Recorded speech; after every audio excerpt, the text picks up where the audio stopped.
Shalom ndugu mpendwa katika Kristo Yesu, na kusalimu mahali pale ulipo. Nalibariki na kulitukuza jina la Bwana Yesu. Kabla tujaingia kwenye somo letu, tuweke kwanza maombi kwa ajili yako na kwa ajili yangu ambaye naenda kukufundisha leo. Roho Mtakatifu akaniongoze katika kila hali. Bwana, kwa jina lako takatifu, Roho wako Mtakatifu apate kuniongoza katika kila hali, katika kuelewesha na katika Bwana atakuelewa peke yangu, kwa maana Roho wako anapokuwa anafundisha pamoja na mtumishi, hata mtumishi mwenyewe huwa anaelewa na kujifunza kupitia kile ambacho Roho wako anafundisha kupitia yeye.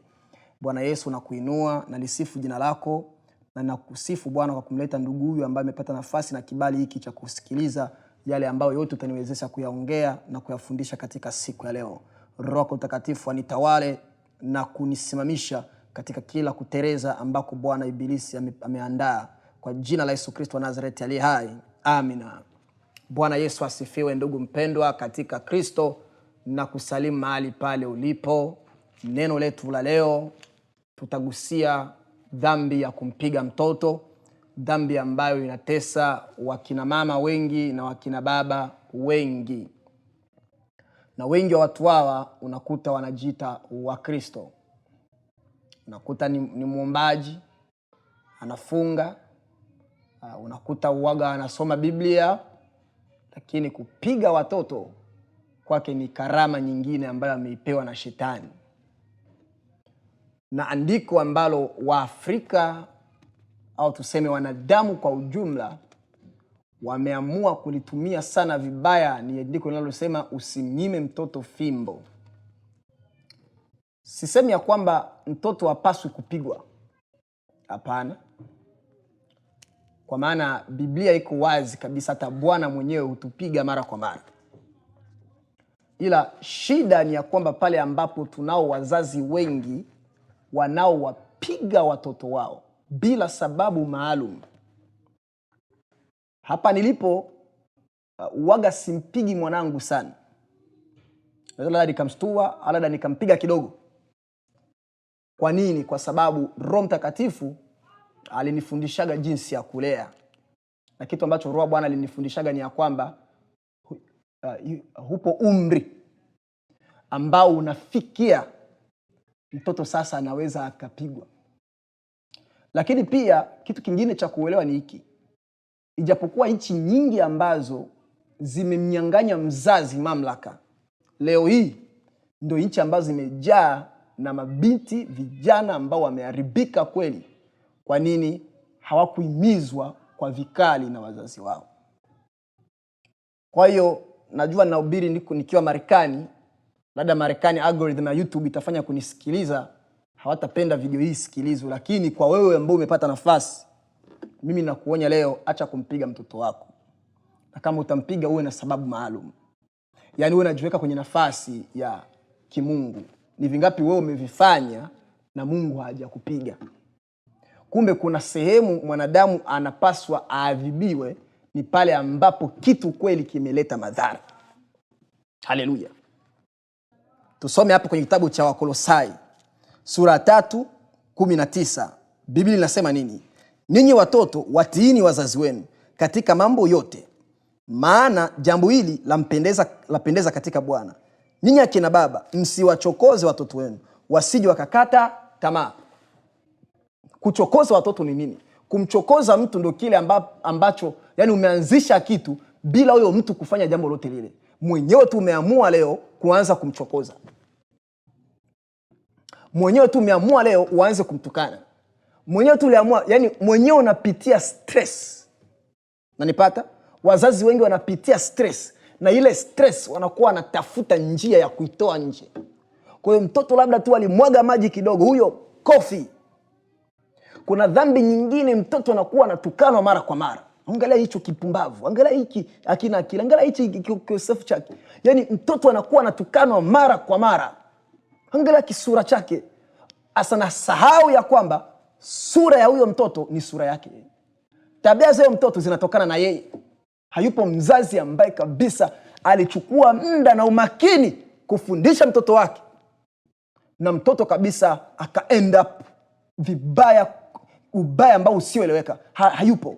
Kila mzazi, Biblia haiwezi kujipinga. Biblia inasema kwamba mfundishe mtoto kwa njia ipasavyo. Lakini pia Biblia inasema kwamba kile unachokipanda ndicho utakachokivuna. Wazazi wengi leo wanavuna watoto mitinyani, watoto wasioeleweka. Ni kupitia nini? Ni kupitia malezi ambayo wao waliona ni malezi, kumbe ni upagani. Haleluya, haleluya. Biblia inasema kwamba kwa vipindi fulani tulihadhibiwa na wazazi wetu na baba zetu wa mwili. Kumbe kuadhibiwa ipo, lakini tuchunguze sasa kuadhibiwa ambako kumeandikwa kwenye Biblia ni kuadhibiwa kupi? Kwa maana Yesu Kristo wa Nazareti anasema acheni watoto wadogo waje kwangu. Kwa maana haleluya, kwa maana ufalme wa Mungu ni wa kwao. Kumbe ufalme wa Mungu ni wa watoto wadogo. Yesu hakuwafukuza. Alipoona kwamba watoto wanafukuzwa, Yesu akasema, kwa nini mnafukuza hawa watu wasio na hatia? Waleteni huko. Akawakusanya. Bwana Yesu ni mfano wa sisi kuiga. Hata kama yeye hakuwa na mke, lakini yeye ni Mungu. Kwa hiyo yeye anatulea sisi. Always, kila siku jiulize, jinsi mimi Mungu ananilea, ndivyo jinsi mimi nalea wanangu. Kwa maana Mungu ni mkweli. Mungu yuko rahisi kumwambia mtoto wake mali gani amekosea. Ukitaka kujua wewe ni mtenda dhambi, ingia kwenye Biblia. Wakristo wengi leo mnakimbia kusoma Biblia ni kwa sababu mnaogopa kile ambacho kikumu. Unajua upumbavu ambao unaufanya humo katika nini? Humo katika Biblia, na unaadhibiwa. Kwa hiyo unakimbia Biblia, unakuwa unatafuta mwalimu wako wa uongo, mhubiri wako wa uongo ambaye anakupendeza wewe. Masikio yako yanapendezwa na yeye, lakini haujapendezwa na neno la Mungu. Haleluya. Kumbe ipo njia ya kuchukua katika kumwadhibu mtoto, na njia hiyo ni kufanya hesabu kupitia Mungu na mwanadamu. Je, jinsi Mungu alivyo baba na jinsi Mungu anavyotulea, ni sehemu gani ambazo tunamwona Mungu anamwadhibu mwanadamu? Ni pale ambapo maagizo yanavunjwa. Haleluya. Lakini wapo watoto wengine wamefanya kitu kwa accident. Unaona mtoto labda alikuwa na chakula by accident, kwa accident akaangusha hiyo chakula. Mama kofi. Lakini ni accident. Ni wangapi wenu mkifanya jambo leo kwa accident, Mungu ni rahisi kuadhibu? Kuna kitu ambacho Roho Mtakatifu aliniletea kipindi nilikuwa natafakari somo hili. Roho Mtakatifu ameniletea neno kusema kwamba mtu atathmini ya kwamba siku ambayo amempiga mtoto wake, yamkini ndio siku ambayo amefariki. Na siongelea habari za ufalme wa Mungu. Hapana. Wala sijaenda huko bado. Huyo mtoto, labda jambo la kwanza ambalo umelifanya wewe ni umeacha unampiga. Imagine maisha yake yote hapa duniani, kipindi hasa umeondoka, anakuwa anawaza nini? Yeye akili yake yote ni zawadi ya mwisho ambayo mama alinipa kilikuwa ni kichapo. Zawadi ya mwisho ambayo baba alinipa kilikuwa ni kichapo. Na wengine wenu wako hivyo sasa hivi. Ndio maana kuna wengine wenu hamuongei na watoto wenu. Kisa ni nini? Hamkuwa na yale malezi. Eti shetani ameingilia familia yangu. Shetani hajaingilia familia yako. Mwenyewe ulikuwa ni shetani kwa watoto wako. Msiwachokoze. Kwa nini? Asili ya shetani ni mchokozi. Shetani kazi yake ni kuchokoza watu ambao hawajali na yeye huenda anawachokoza. Imagine. Wengine wenu unaweza kaenda siku mjaongea na mtu, mko wenyewe, lakini bado shetani anakuletea mawazo machafu. Kumbe kazi ya shetani ni kuwachokoza watu wasio na hatia. Ni kichokozi. Shetani ni kichokozi. Wewe naye ni shetani. Unabeba tabia za kishetani. Na wakati mwingine mtu lazima afikirie, je, yale ambayo mimi ninayafanya au yale ambayo mimi nilikuwa ninayafanya, je, ni mabaya kuliko haya au ni mema kuliko haya?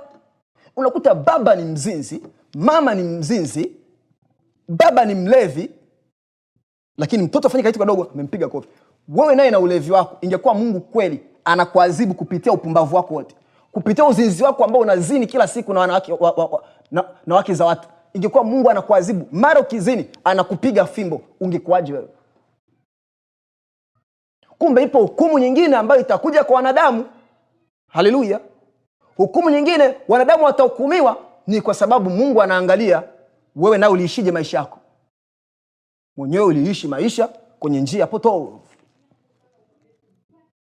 au unaishi maisha kwa njia potovu, lakini uko radhi kuharibu maisha wengine, Kuna watu ambao wamewahi kupiga watoto wao mpaka kuua kabisa. Mwingine amepiga mtoto wake. Nina bibi yangu ambaye alichukua mtoto wake, baada ya kuchukua mtoto alikuwa amemshika mtoto anaiba mboga.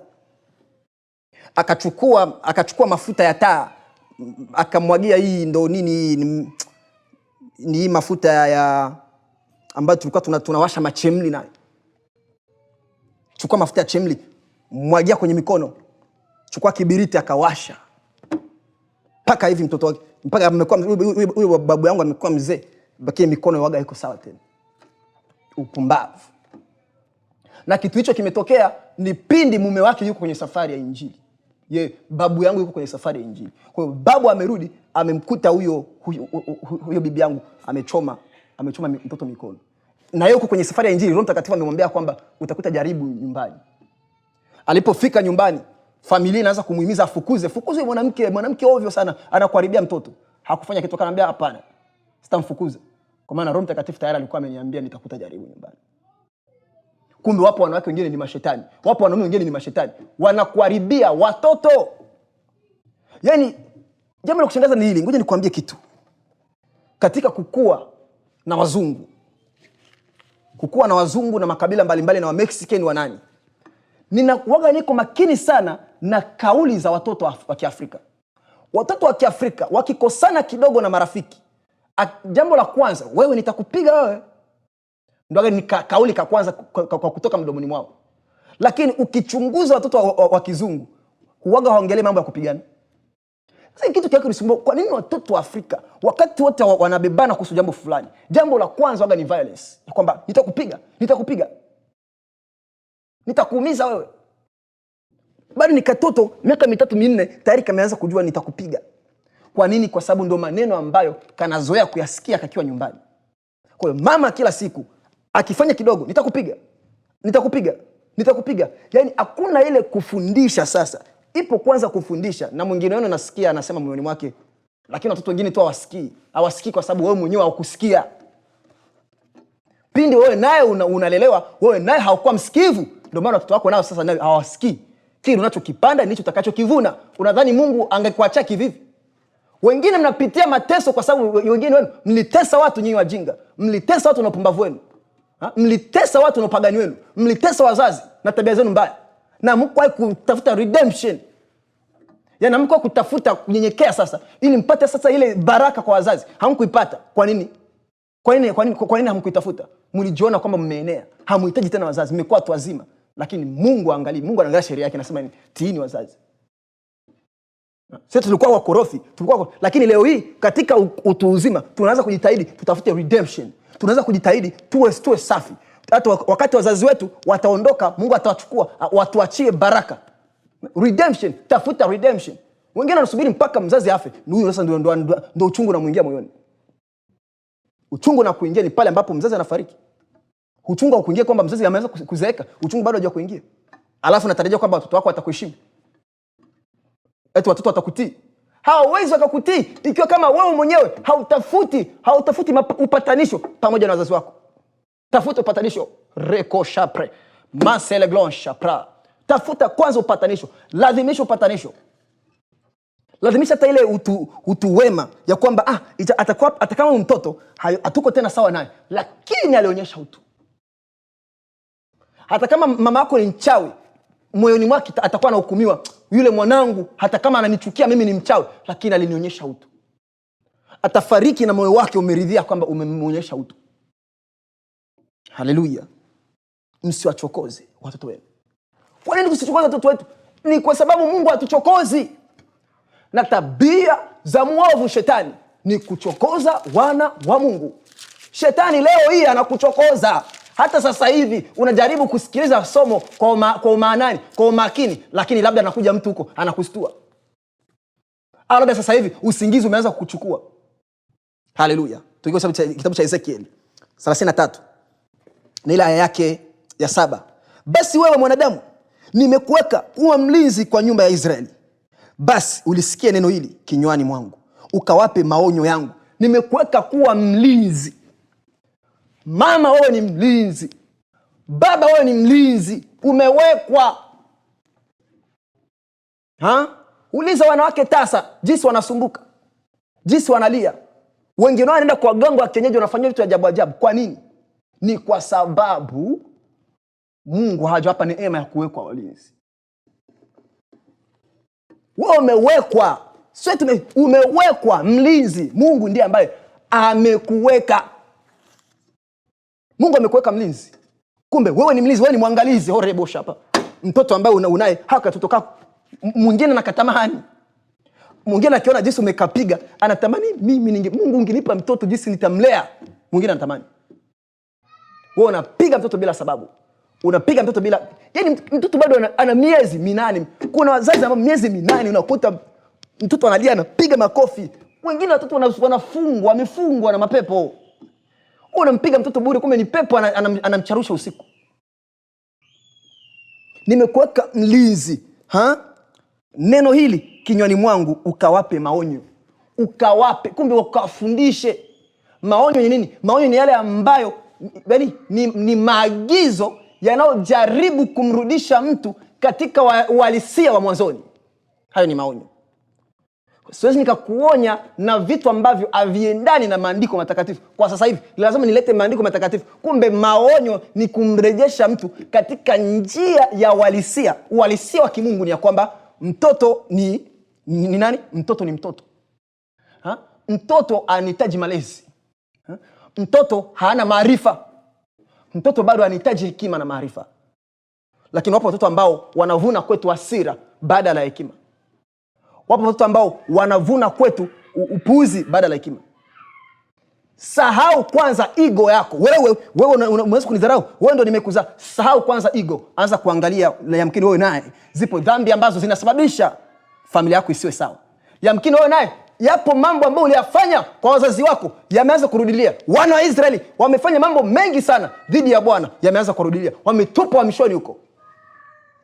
Wanakula kwa shida, wanalala kwa shida, wanatembea kwa shida, wanavaa kwa shida. Kisa wamemsahau Bwana. Wamesahau maelekezo ya Bwana. Wamesahau njia ya Bwana. Wewe naye sasa hivi umesahau njia ya Bwana kwa malezi yako ya upotovu. Penda mtoto wako wewe. Yupo mwingine anakatamani haka binti kako. Yupo mwingine anatamani haka kijana kako. Anatamani your baby. Anatamani. Akiona jinsi umekabeba mgongoni, anatamani naye awe na katoto kake amekabeba. Haleluya. Awe na katoto kake amekabeba mgongoni. Anatamani.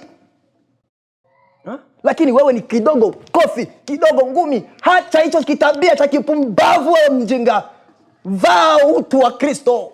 Jinsi Kristo alivyo mnyenyekevu, jinsi Kristo alivyo radhi kuonya, lakini pia radhi kupokea. Watu wengi wanasema mtume wana hasira. Mtume, hapana, sisi ni watu ambao tuna hasira ya kiroho, lakini tuna upendo pia wa kiroho. Tuko radhi kukukemea, lakini ukinyenyekea tuko radhi kukupokea. Hivyo ndivyo Kristo alivyo. Lakini wapo wengi wenu ambao mko radhi kukemea, lakini hamko radhi kukumbatia, hamko radhi kupokea. Nyinyi ni wapuuzi na wajinga. Na ninajita wa Kristo. Haleluya. Basi wewe mwanadamu, nimekuweka haleluya, kuwa mlinzi kwa nyumba ya Israeli. Basi ulisikie neno hili kinywani mwangu, ukawape maonyo wangu. Nimwambie hapo mtu mbaya, ewe mtu mbaya, hakika utakufa, nawe husemi neno la kumuonya mtu huyo aiache njia yake. Mtu mbaya huyo atakufa katika uovu wake, lakini damu yake nitaitaka mkononi mwako. Haleluya. Haleluya. Wakati Bwana amekupa mtoto, wakati Bwana amekupa uangalizi, lakini huo uangalizi wewe hauenendi kadiri na maandiko jinsi yanavyomfundisha mtu kuangalia, uharibifu unaotokea watoto unahesabiwa kwako pia. Nakwambia uharibifu unahesabiwa kwako pia. Ndio maana wanasemaga, wahenga wanasemaga kama usioe mtoto wa mzinzi. Umeoa mzinzi hivyo hivyo na wewe. Au usiolewe na mtoto wa mzinzi, wewe na umeoa mzinzi hivyo hivyo. Kwa nini nasema hivyo? Kwa sababu wana hakika yule mwanamke mzinzi kama alizaa, basi na mtoto wake anamfundisha uzinzi. Mimi nishakushuhudia mimi. Unakuta bado niko mdogo, bado umri 12, 13, unakuta tu vijana, watu wanaweza kuwa ma girlfriend na ma boyfriend, na mama yuko pale. Mama ndo anakuja pale kusupport boyfriend na girlfriend. Mama anapongeza. Tutoto Texas, nimekaa Texas miaka miwili. Texas yani vijana watu wanaanza kuharibika mapema sana. Miaka 12, 13 yani unakuta tu vijana kila yani ilikuwa kila wiki unakuta wameshikana mkono. Unakuta wameshikana mkono. Kwani uzinzi, na wazazi wanapongeza. Unakuta simu inapigwa kwa huyo mzazi ndio leo wanaenda sehemu fulani. Wazazi wote wawili wanakubaliana. Upumbavu umeanza kuama kwa watoto bado ni wadogo. C'est la grande chemin. Haleluya. Umewekwa mlinzi au hujawekwa mlinzi? Kama unaamini wewe sio mlinzi, muombe Mungu akuweke mlinzi leo. Kwa maana wengine wenu ni wanadamu tu. Hapa nasema ewe mwanadamu, umewekwa mlinzi. So wengine wenu ni wanadamu tu lakini sio walinzi. Haleluya. Bwana, mimi ni mwanadamu. Yaani wengine wenu nimewekwa tu wazazi lakini sio walinzi. Na maana sio kila mzazi ana uwezo wa kulea. Mwingine anakuzaa lakini unaenda kulelewa na wengine.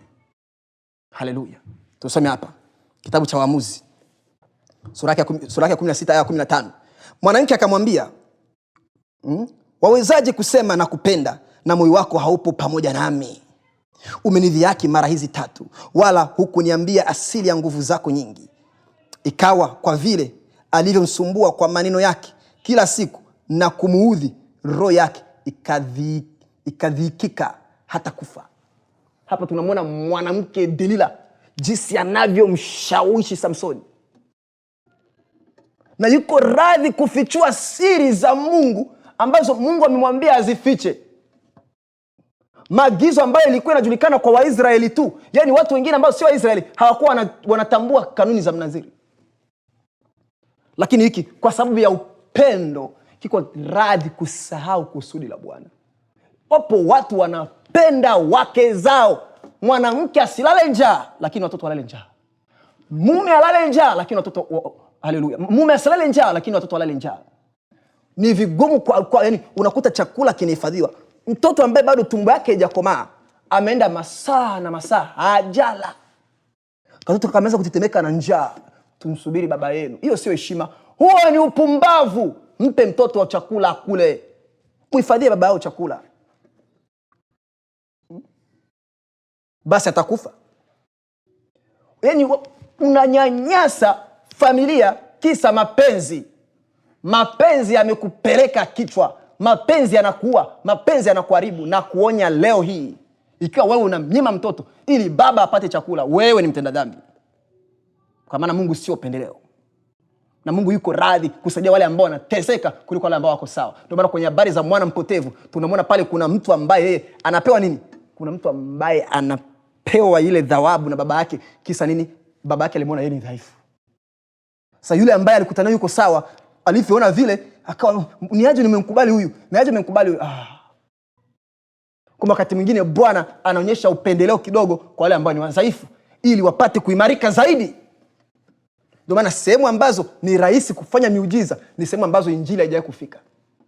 Lakini sehemu ambazo injili imewahi kufika, kufanya miujiza waga ni hivi. Watu watasikia neno, watajengwa, lakini ile miujiza mikali waga ni vigumu. Tremoseka. Unampenda Yesu, mpende mtoto wako. Kwa maana Yesu anakupenda. Na ikiwa kama kweli Yesu anakupenda, mpende mtoto wako. Kwa hawezi ukatoboa, hawezi ukaenda kushoto, hawezi ukaenda kulia. Uende kushoto, uende kulia. Ikiwa Yesu amekupenda, mpende mwanao. Usiwe Delila, usiwe Samsoni, usiwe manabii ambao waliuza kazi kwa ajili ya fedha. Usiwe Balaam. Unauza vitu vya maana kisa kwa sababu ya heshima yako wewe. Mtoto ananikosea heshima, kwa hiyo ngoja nimpige tu. Hapana, wakati mwingine ni accident. Wapo watoto wengine wanafanya vitu kwa accident. Haleluya. Tuseme hapa kitabu cha Ufunuo. Kitabu cha Ufunuo sura yake ya 5. Nisikilize vizuri. 5:7 Ufunuo. Akaja akakitwaa kile kitabu katika mkono wa kuume wake, yeye aliyeketi juu ya kile kiti cha enzi. Hata alipokitwaa kile kitabu, hao wenye uhai 4 na wale wazee 24 wakaanguka mbele za mwana kondoo, kila mmoja wao na kinubi na vitasa vya dhahabu vilivyojaa manukato, ambayo ni maombi ya watakatifu.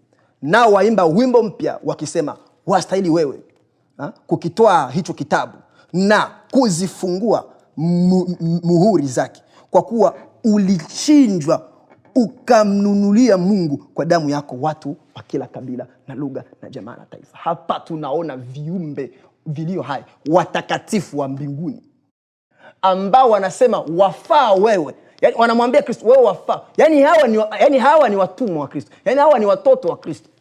Hawa nao yani wamezaliwa na Mungu. Kumbe kuna kufaa.